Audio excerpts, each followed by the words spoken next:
लोकपालं सर्वसम्पदां लोकाभिरामं श्रीरामं भूयो भूयो नमाम्यहम्। माता रामो मत्पिता रामचन्द्रः भ्राता रामो मत्सखा राघवेशः सर्वस्वं मे रामचन्द्रो दयालुः नान्यं दैवं नैव जाने न जाने।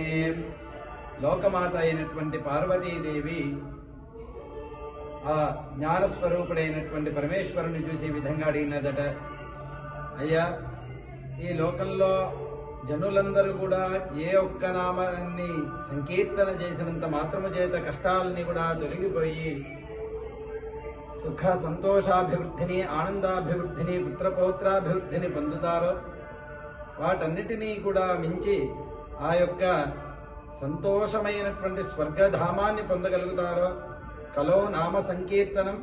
అలాంటి కలియుగంలో నామం అనేటువంటి సంకీర్తన చేయటం చాలా గొప్పది కదా.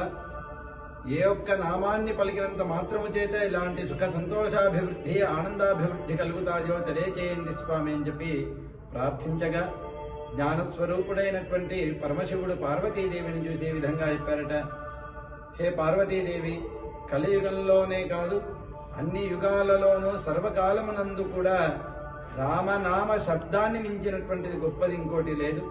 ఆ యొక్క రామనామాన్ని ఎవరైతే కీర్తిస్తారో ఎవరైతే తలంచుతూ ఉంటారో వాళ్ళందరికీ కూడా సుఖ సంతోషాభివృద్ధి కలుగుతాయి అని.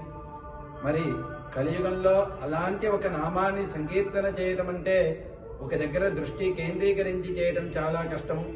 కానీ అదే రాయటము అంటే కనుక మన యొక్క దృష్టి కూడా అక్కడే ఉండి దాన్ని శ్రద్ధగా చెయ్యగలుగుతాము.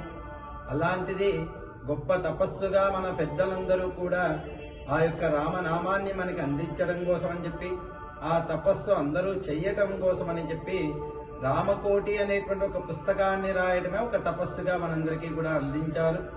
అలాంటి ఒక కోటి పుస్తకాన్ని రామకోటి పుస్తకాన్ని రాయడం అంటే అశ్వమేధ వాజపేయి యజ్ఞాదులు చేసినంత ఫలితాన్ని పొందటమే.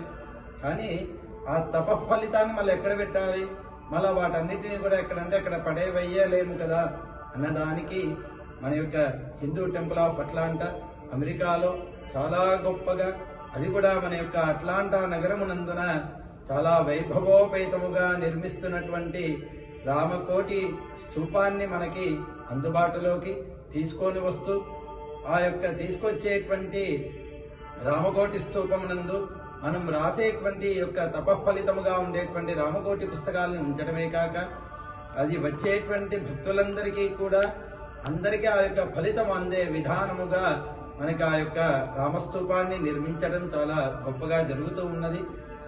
అలాంటి ఒక రామస్తూప ప్రతిష్టాపన అనేటువంటిది రాబోయేటువంటి డిసెంబరు మాసం 11వ తారీఖు నుంచి 14వ తారీఖు వరకు కూడా వైభవముగా జరిగి సుందరకాండ పారాయణ హోమముతో మొదలుకొని 14వ తారీఖున చాలా గొప్పగా ప్రతిష్టాపన అనేటువంటిది జరుగుతూ ఉన్నది. కావున భక్తులందరూ కూడా విచ్చేసి ఆ యొక్క బజరంగ బలికి ఇష్టమైనటువంటి ఆ రామకోటి స్తూపాన్ని కూడా మనందరి యందు కూడా స్థాపన చేసుకొని మన హృదయంలో నిర్మించుకున్నటువంటి ఆ యొక్క రామమూర్తికి ఇది ఆవిర్భావముగా తలుస్తూ అందరూ కూడా విచ్చేసి ఆ యొక్క సీతారామచంద్రుల యొక్క అనుగ్రహానికి పాత్రలు కావాల్సిందిగా కోరుకుంటూ జై శ్రీమన్నారాయణ.